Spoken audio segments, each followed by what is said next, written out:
사랑하는 여러분, 평안하십니까? 우리가 하나님의 말씀을 읽고 배우면서 참 감사한 마음이 드는 것은 이 하나님의 말씀 안에 한없는 하나님의 약속이 많이 담겨 있기 때문입니다. 복음이 바로 그와 같습니다. 하나님의 영원한 계획과 작정, 그 높고 거룩한 뜻이 이 성경 안에 다 들어있기 때문입니다. 여러분, 우리 복음은 사람이 길 가다가 그냥 우연히 죽게 된 만년필이나 시계 같은 그런 것이 아닙니다. 하나님이 영원 전부터 계획하시고 또 미리 작정해 놓으신 그 완전 무결한 설계도와 같은 것입니다. 우리 성경 한번 볼까요?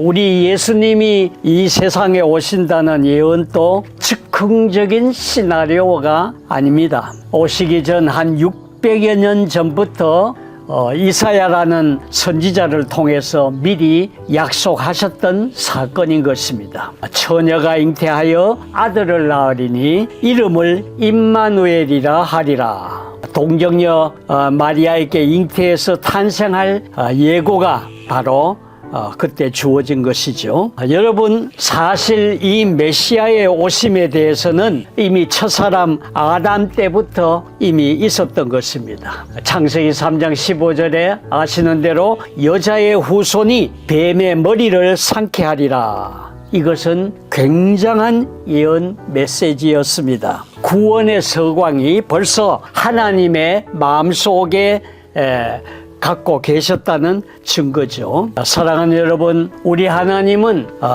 우리 인류가 범죄하기 이전부터 이미 인간의 구원과 범죄에 대한 예방책을 미리 창세전부터 세워놓고 계셨던 것을 우리는 성경을 통해서 알게 됩니다. 창세전의 그리스도 안에서 우리를 택하사, 그렇게 에베소 1장에는 말씀하셨죠. 사랑하는 여러분, 우리 예수님은 사실 아브라함이 나기 전부터 계셨던 분으로 성경은 말씀합니다. 요한복음 8장 58절에 보면 진실로 너희에게 이르노니 아브라함이 나기 전부터 내가 있느니라. 그렇게 말씀했습니다. 이 얼마나 신기한 말씀입니까? 예수님은 우리가 정말 알지 못하던 그때에도 성부 하나님과 함께 계셨고 함께 영광을 누리고 계셨던 분이죠. 그러던 그분이 때가 참에 이 땅에 오셨다고 성경은 말씀합니다. 갈라디아서 4장에 보면 때가 참에 하나님이 그 아들을 보내사 여자에게 나게 하시고 그렇게 말씀하셨어요. 모든 사람은 남자를 통해서 세상에 태어나지 않습니까? 그러나 우리 예수님은 여자에게 나셨습니다. 그리고 오직 그때 하나님의 타이밍에 오셨습니다. 그때가 언제일까요? 유대인의 율법으로도 헬라의 철학으로도 인도의 불교로도 중국의 유교로도 사람을 구원할 수 없다고 판단되었을 그때입니다. 다시 말해서 인류의 스승들이라고 말할 수 있는 소크라테스 또는 스카모니, 공자 같은 이런 분들도 인간을 구원할 수 없다고 판단을 내렸을 그럴 때에, 그 절망적인 때에 우리 주 하나님이 이 세상에 오셨다는 점입니다. 성경은 그것을 때가 찬 경륜이라는 말을 썼습니다. 그것은 하나님의 정확한 오차가 없는 그때, 그 순간을 의미하는 말씀인 것입니다. 그리고 이 복음은 미리 약속된 것이라 그렇게 말씀하셨어요. 이 약속은 선지자들을 통해서 성경에 미리 약속한 그것을 지켜내시는 사건이라는 말씀입니다. 히브리서에 보면은 6장에 이런 말씀이 있습니다. 하나님은 약속을 기업으로 받는 자들에게 그 뜻이 변하지 아니함을 충분히 나타내시렸고 이 일을 맹세로 보증하셨나니, 그렇게 말씀했습니다. 그리고 그 이유를, 이는 하나님이 거짓말을 하실 수 없는 이 두 가지 변치 못할 사실로 말미암아 앞에 있는 소망을 얻으려고 피난처를 찾는 우리에게 큰 안위를 얻게 하려 하심이라. 그렇게 말씀했습니다. 그렇습니다, 여러분. 우리 예수님은 그 모든 생애와 사역들을 성경에 미리 기록되어 있는 이 예언의 말씀들을 이루어 드리려고 그 일에다가 초점을 맞추고 계셨던 것입니다. 여러분, 우리 주님의 탄생을 한번 보십시오. 동방 박사들이 와서 헤롯 왕에게 유대인의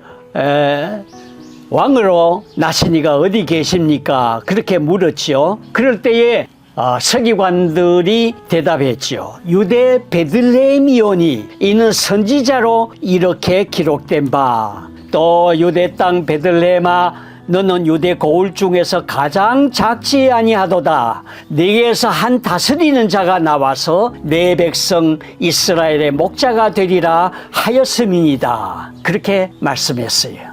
또 헤롯이 아기 예수님을 죽이려고 할 때에 또 애굽으로 피신을 하셨을 때 이는 주께서 선지자를 통해서 말씀하신 바 애굽으로부터 내 아들을 불렀다 함을 이루려 하심이라. 그렇게 말씀을 했습니다. 또 헤롯이 죽은 후에 갈릴리 나사렛 지방에 가서 사시게 되었는데 이건 역시 선지자로 하신 말씀에 나사렛 사람이라 칭하리라 하심을 이루려 하심이라. 그렇게 말씀했습니다. 또 아시는 바대로 우리 예수님이 마귀에게 시험을 받으셨죠. 그때에도 주님은 말씀하시기를 기록되었으되 사람이 떡으로만 살 것이 아니요 하나님의 입으로 나오는 모든 말씀으로 사는 것이라 말씀하셨습니다. 또 사탄이 예수님을 성전에서 뛰어내리라고 꼬드겼을 때에 주님은 말씀하셨죠. 기록되었으되 주 너희 하나님을 시험하지 말라. 그렇게 말씀하셨고 또 천하만국 영광을 보여주면서 한번 내게 엎드려서 절하면은 이 모든 영광 다 넘겨주겠다고 했을 때에 주님께서 사탄아 물러가라. 기록되었으되 주 너희 하나님께 경배하고 다만 그를 섬기라고 하였느니라. 바로 그 말씀을 가지고 응대하셨죠. 여러분, 오늘 참 중요한 사실을 우리가 보고 있습니다. 또 주님이 십자가에서 운명하실 때에도 천사를 동원하실 수 있으셨지만 그렇게 하지 않으신 것은 이런 일이 있으리라 한 성경을 이루어지게 하시려고 그렇게 하셨다고 말씀하셨습니다. 또 부활하신 후에도 엠마오로 가던 두 제자에게 나타나셔서 동행하시면서 모세와 모든 선지자의 글로 시작해서 모든 성경에 쓴 바 자기에 관한 것, 그리스도가 이런 고난을 받고 자기의 영광에 들어갈 것에 대해서 아주 세세하게 설명해 주셨지 않습니까? 그렇습니다. 주님은 성경대로 죽으셨다가 성경대로 사신 분입니다. 성경대로 우리 하나님의 구원의 설계도를 따라서 그렇게 생을 이루신 분입니다. 우리가 집 지을 때에 설계사무소에서 작성한 설계도를 가지고 시공업자가 그 설계도를 따라 건축 업무를 진행하지 않습니까?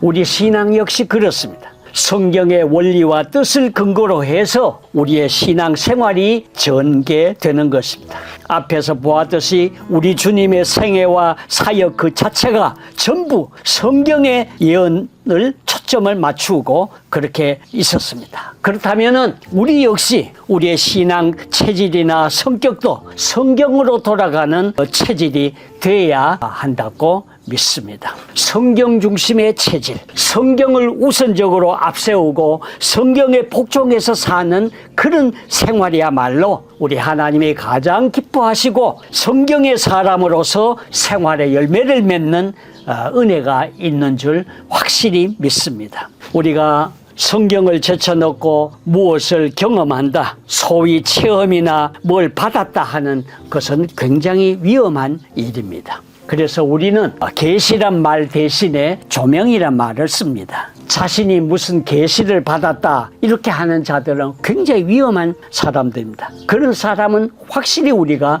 조심해야 합니다. 만약 이런 사람들을 앞세우기 시작하면 성경이 아주 필요 없게 되는 것입니다. 그렇게 되면은 성경이 없어지고 자기 계시가 앞에 있으니 그건 신앙생활이 끝나는 것입니다. 여러분, 이건 기독교가 아닙니다. 사이비 이단 종파에 교주하는 짓입니다. 그래서 16세기의 종교개혁자들은 오직 믿음, 오직 성경, 오직 은혜라고 외쳤던 것입니다. 여러분, 속지 말아야 합니다. 우리 주님도 이 성경 예언 말씀에 자기 자신을 붙잡아 며 두셨습니다. 하나님의 아들조차도 이 말씀 진리에 자신의 생명과 생애를 걸었다면은 하물며 우리가 누구간데 감히 하나님의 말씀 성경을 소홀히 대하고 무시할 수 있겠습니까? 여러분, 성경은, 우리 복음은 하나님이 선지자들로 말미암아 그의 아들에 관하여 성경에 미리 약속한 것이라고 분명하게 선포하고